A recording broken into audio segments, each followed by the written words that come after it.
That which was lacking, by Pastor Cornelius R. Stam.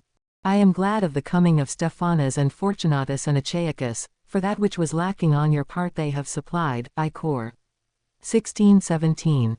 Sad, was it not, that the Corinthian church, undoubtedly the largest of all the churches founded by Paul, had been so ungenerous and insensitive, even to Paul's personal needs, that he had to labor at tent-making in order to minister among them. They did not even provide for the apostles' meager needs.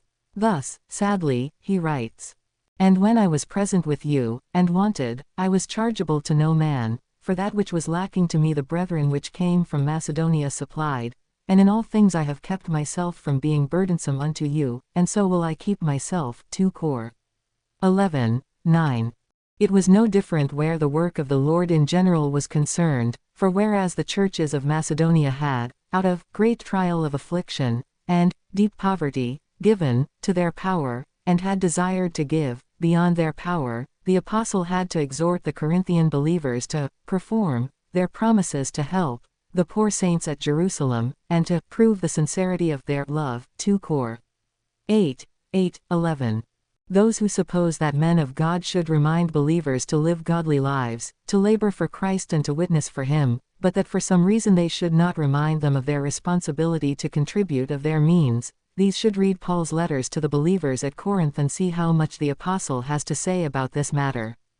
It seems that others were always bearing the Corinthians financial responsibilities for them, so that he had to write from Philippi with a touch of reproof, that he was glad for the coming of Stephanas, Fortunatus and Achaicus, since, that which was lacking on your part they have supplied, I Cor. 16:17. In many ways the church of today is like the Corinthian church of Paul's day. This is surely so where financial stewardship is concerned.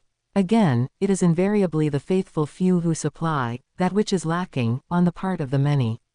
These few will be richly rewarded, but it is our desire, as it was Paul's, that greater numbers of the many may join the few, both to lighten the burden of the few and to help reach the teeming millions of lost and bewildered souls who so sorely need a clear presentation of the gospel of the grace of God.